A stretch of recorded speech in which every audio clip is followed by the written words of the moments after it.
it cost too much, I guess, to some to reach out to me. They had to play it safe. They had to do what they, had to do, but to others it didn't matter, and those became my closer friends. And several, thought it was their business to bother me and heckle me and stand on the side of the wall when I walked down the hallway and bother me in class and throw stuff on me and stuff like that. They thought it was their business to do that. I lived my life without apologies. I don't need apologies for those things. I couldn't live if I had to have apologies for those things. I couldn't have achieved what I achieved if they had to apologize to me for what they did to me. And I live by higher standards now. I live by higher standards.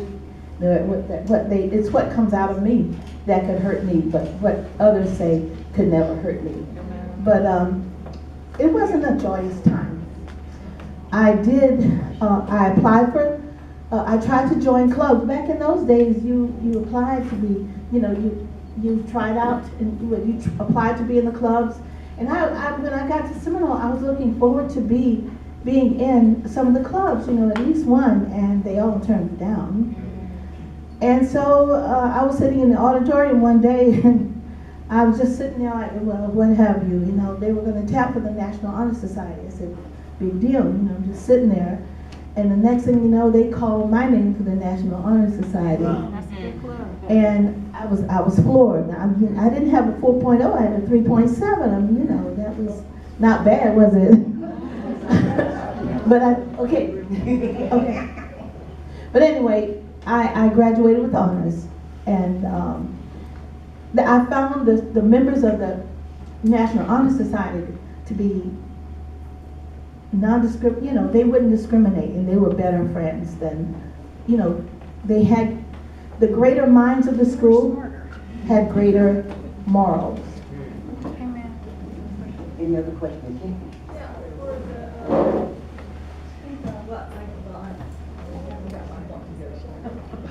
for the lady with the, you mentioned here that in 1968, some white teachers were transferred to all black schools. Did you do any research on what that was like for them or talk to any of them?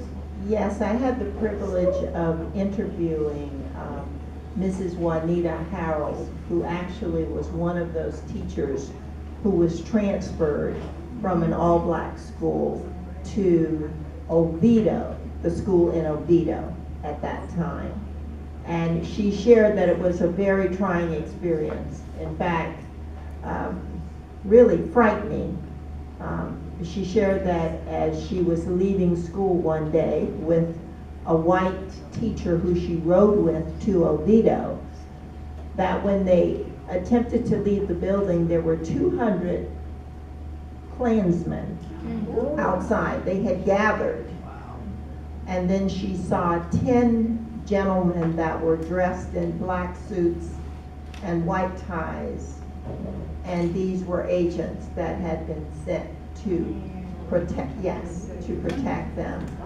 And when she said when they escorted them to the car, when they got in, she noticed that the teacher she was riding with had a hammer and another tool.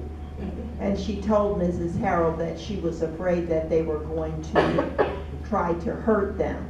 And that's why she had those objects in the car. Mrs. Harold has since passed away, but it was a very moving interview with her, as it was with Mrs. Nathan at that time. Yes.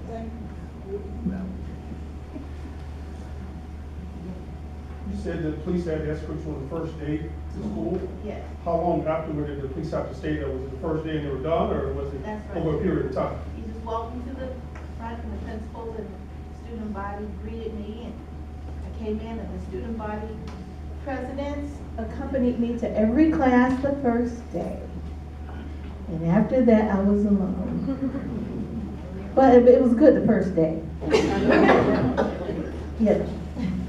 Well, I I'd like to say something. I noticed, when talking about unitary status, I'd like to give props to my husband, Yes. Pastor Ronald Nathan, because he was the assistant principal at Hamilton. He was, he was the first principal where they converted Goldsboro to a magnet school. He was the one that they had to do that. He was principal, he built Bentley Elementary from the ground up, and he was there many years. And he just retired from being principal at Midway Elementary. I'm really proud of him.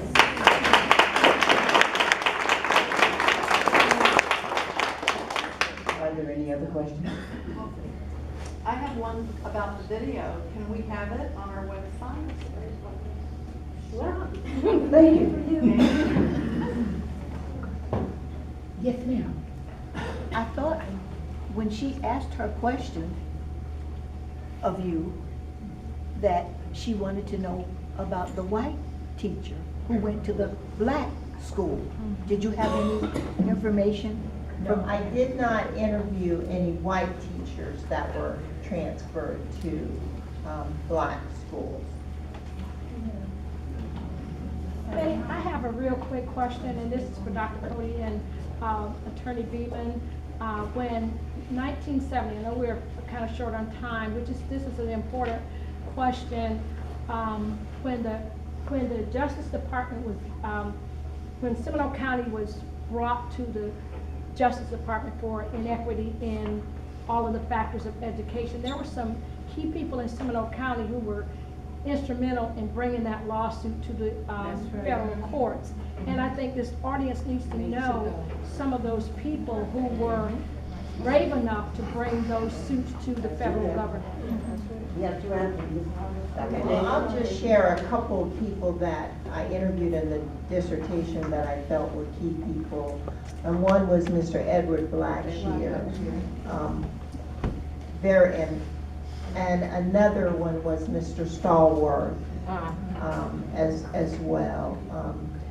Horace Meade was a teacher in the district and a student, that had experienced, a lot of this. Dr. Marion Daly was the assistant superintendent under Dr. Haggerty. Dr. Cody was also, these are people that I interviewed. Mr. Doug Stenstrom, whose Stenstrom Elementary is named after Mr. Stenstrom. He was the attorney for the school board, and obviously was someone, based on the interview with him, that really wanted to do the right thing by students. So those are just some of it.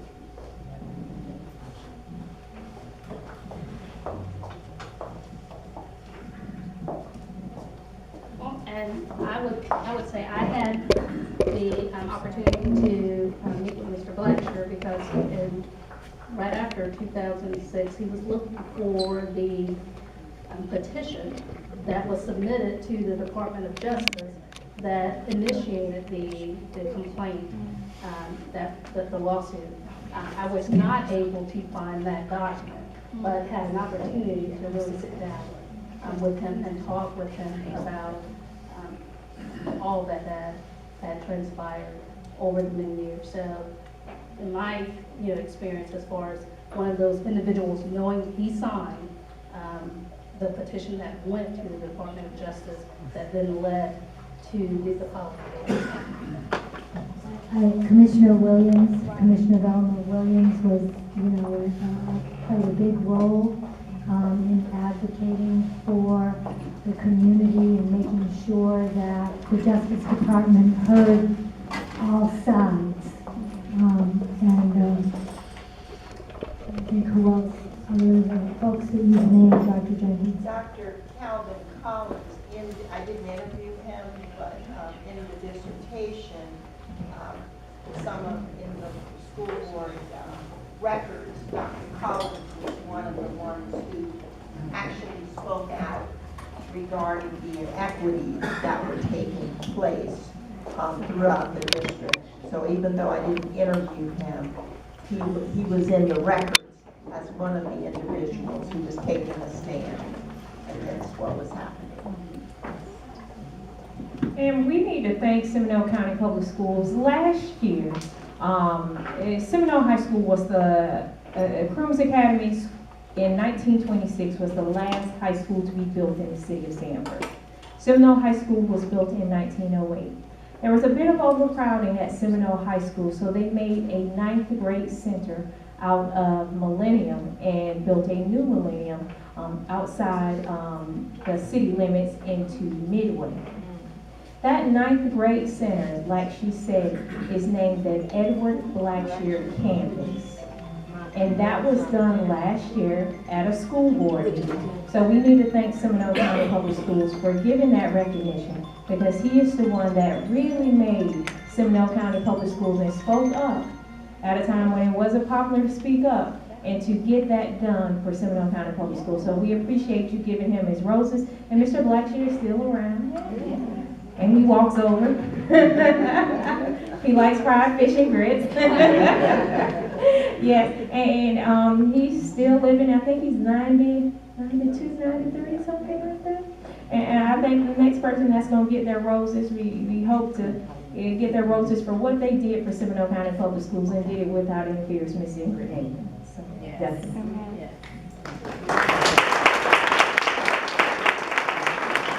Ladies and gentlemen, this completes our program. Thank you so very, very, very much.